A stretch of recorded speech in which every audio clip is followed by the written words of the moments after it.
This is Agronomy Moment. I'm Wendell Cohen.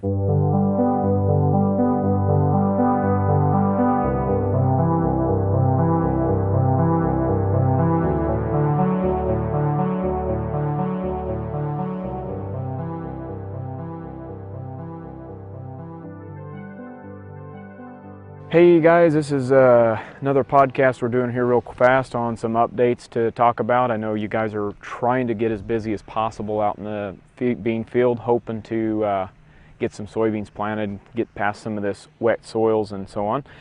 And so right now I'm going to jump into one thing we're doing out here in the plot before I hand this over to Scott, talk to him, is we're doing a hail simulation again like we did last year. And you'll notice out here that we'd have some shredded there where the camera's kind of focusing there on that. I shredded with the weed eater again and tried to give the appearance of like a small hail shredding up the leaves and kind of buckling the leaves. I did that on Monday and today is Friday, and we're seeing quite a bit of growth already. It's recovering out of that quite nicely, and so I like what I'm seeing there. And then as we move on over here to where we have we went off at the ground. This corn, by the way, was V3 at the time on Monday when we shredded it or took it down, and we took this off of the ground. The caveat here is over last year was, I think that was the day also we came over and we also sprayed it as well an hour or so later. So I'm not seeing very good recovery here. But I'm thinking if it doesn't recover, the main takeaway here is just don't spray your fields with herbicide and toxic stuff right after you have a hailstorm.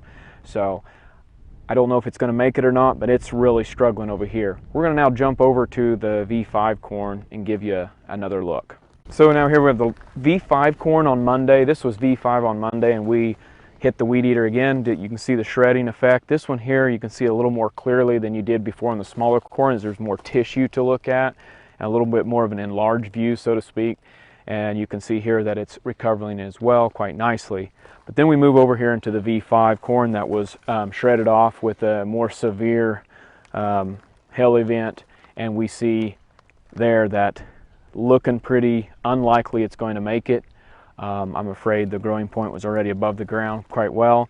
You do see a few plants attempting to recover, and you'll probably have one or two here, but probably not going to be a viable corn plant at this point. So that's what we're doing. That's what we did this week, and stay in the loop. We'll be bringing you out here later in the year to take a peek at it. So that's it for this, and I'm going to jump in with Scott here and ask a few questions on our current situation here.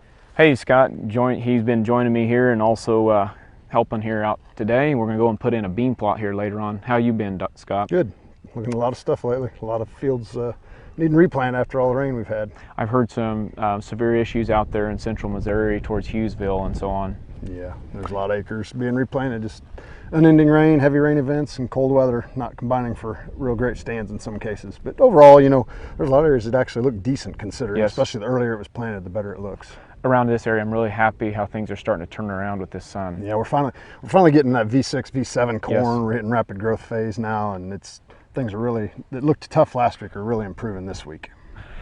Okay, let's jump into a few things that we're just had some questions on. One is, how much nitrogen loss do you think we're having overall this year with all this rain? Well, I mean, that's always a tough question. We get that every year, and considering when some of our rains occurred early on, it was fairly cool yet, so the conversion of our nitrogen form to nitrate had been slow due to the cooler temps. And so in those cases, early on with the saturations we had early, the losses were probably minimal considering how much rain. But now, as we've started to warm, losses would be accelerating as our conversion to the nitrate form of nitrogen begins to speed up with the warmer soil temps. So every time we're saturated now, losses can be significant. If it's well-drained soils, we can be flushing nitrate form down deep into the soil where the roots can't get to it, or if we're in terrace pans or clay-type soils where we get a lot of ponding, we'd be denitrifying the nitrogen out the top of the soil profile. Okay, so if you were going to go out and Topdress and so on, I think it's already been taking place. I mean, putting on another 30, 40 units I'm talking about if you had enough on, you thought you did, adding another 30, 40, or just... If a guy's going to make the trip, at least probably make it worth your while. I usually recommend at least that 30, 40, probably 40 is kind of a minimum. I've had a lot of guys talking about putting 50, 60 pounds on, you know, if they had 100 to 130 on, and, you know, just basing on their yield goal. One question I'm getting is a lot of guys questioning is, how good is our corn? Is it worth even doing that, you know, with how tough it's looked? And what I've been telling guys is we have a lot more summer left that's going to dictate what our yields are relative to what we've seen so far. So I wouldn't abandon ship by any means. And if you have some fields you think need in, I think it's definitely worthwhile to get out there on it here, you know, at any time at this point on. You know, a lot of fields now like this are around V6, V7, and some fields are getting bigger than that. But anytime a guy can get out there and put some on, if he's wanting to, it'd be time to go now. Awesome. Real quick here on corn, early corn diseases. Any issues with all the rain and wet weather we had early corn that we need to watch out, or is it not a huge issue as far as like anthracnose or things like that? Well, you know, there are some things out there brewing. You see a few fields with some lesions on them, and that likely in a lot of cases you could probably find anthracnose leaf blight on some of this small corn. And, you know, I get a lot of questions, should we be out there spraying now? I'm never going to tell a guy not to spray, but if we want to focus on what treatments are going to give us our highest ROI, we're going to be focused on VTR1 treatments with the types of technologies we're using today on the fungicide market. Now, that's not to say that here, with some of the newer things coming online, that we won't be able to see guys make applications earlier in the season and have an effective treatment. Especially as we move in the next few years, there's a lot of new things coming, but some of the products we even have out now have recommendations for applications earlier in the season. But to go out on foot-tall corn or 2-foot-tall corn and treat it for anthracnose leaf blight, I guess my main comment on that is there's not a direct correlation to a seedling leaf blight to late season anthracnose stalk rot. Just because you have anthracnose leaf blight now does not automatically mean you'll have stalk rot later. I see. It could happen, but there's more other issues related to anthracnose than having a few lesions on your leaves at this small corn stage. So Beck's PFR, do they have anything on timing of your fungicide application? Absolutely, and year in and year out, no matter what, the VTR1 treatment does provide us the highest ROI. Awesome. All right, well, that's it for the corn side. We have one little thing on the soybean side, and we'll get to that right next. All right, we're standing here in our soybean side here in this soybean training set, and we're just going to talk a little bit about soybeans and as we're planting this time of year. That's our main focus right now for many as we get planters rolling again after the wet weather. So Scott, talk a little bit about populations, like right now and then as we move forward through the middle of June, let's say if we're planting then, and then as we move into the double crop time frame. Well, our primary goal with our soybean population is to make sure we have adequate nodes per acre, because nodes, you know, are where the pods hang, and that's where your yield's generated. And if, as we get later, plants shorten up, you end up having fewer nodes per plant. We have to make sure we compensate with population. And as we get into that later June, into double crop time frame, you know, an increase of 15-20% in population is probably a decent target. You know, right now I still have a lot of guys in the 130 range, 125, 130, 135. That's fine to me where we're at right now. But as we get later, conditions become harsher, light quality begins to decrease after we get past summer solstice. Making sure that we have an adequate number of plants to give us the number of node count we need to ensure a decent yield is what's going to be critical. So that's why we recommend higher seeding rates as we get later. So do we have what do we have far as, what are you thinking on pops where we end up at, like let's just say we're at July 1st or June 25, somewhere in there, and where would you like to see populations at that point?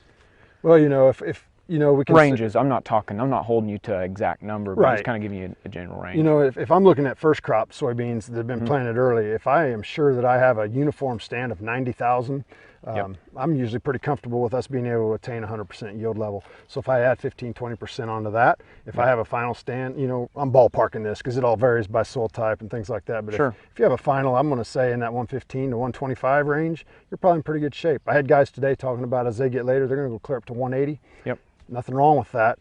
Not sure that's 100% necessary to go that high, but you know, if I'm in the tougher acre or 150 to 170, that's probably not too far off where I'd like to see for a drop, which should ensure us being in, you know, I'd totally ballpark in that final stand, but 15-20% over that 90,000 would definitely be probably in the hunt.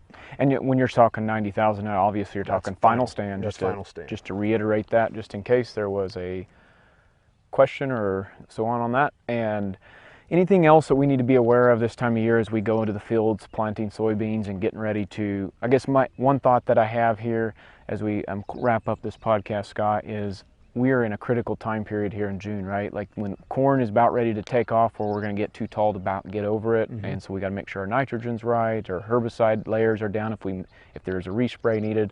Soybeans are going to be critical because they're going to grow really fast once we get them in the ground. So is there anything else like with soybeans or planting that we need to be aware of that you have any thoughts on? Man, there's nothing I can think of right now other than, What about depth or anything? I think a good target, we could hit that. I hate to see guys compensating for potential rainstorms coming by shallowing up. Yep. Because if we can keep our seeding depth, our PFR information all the time, no matter what, gives us the highest return on investment when we plant at 1.5 inches. And that has to do with where we establish the majority of our nodulation, maximizes our soybean plant's ability, or the bacteria's ability, to fix nitrogen by being in a little more favorable environment, slightly deeper than if we plant at 1 inch or less in the soils. One other thing I want to point out is, and we might have hit on this on the last one, is making sure to grow stage your corn as you go out to post-apply herbicides, because we have a lot of very short corn this year relative to its growth stage, and so we're going to have guys making off-label applications that could be injurious to the corn. So just be careful and try to make sure you have a pretty good handle on what growth stage your corn is at before you hit it with post applications. Good reminder. That sounds good.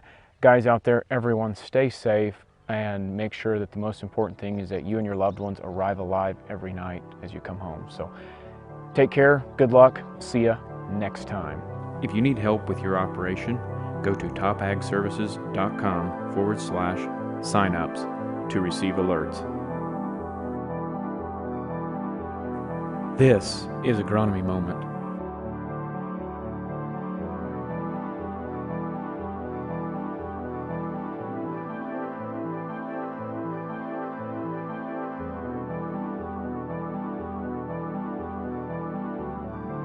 Hey, this is Wendell Cohen, show host and producer.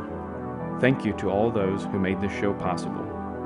This show is over. See ya.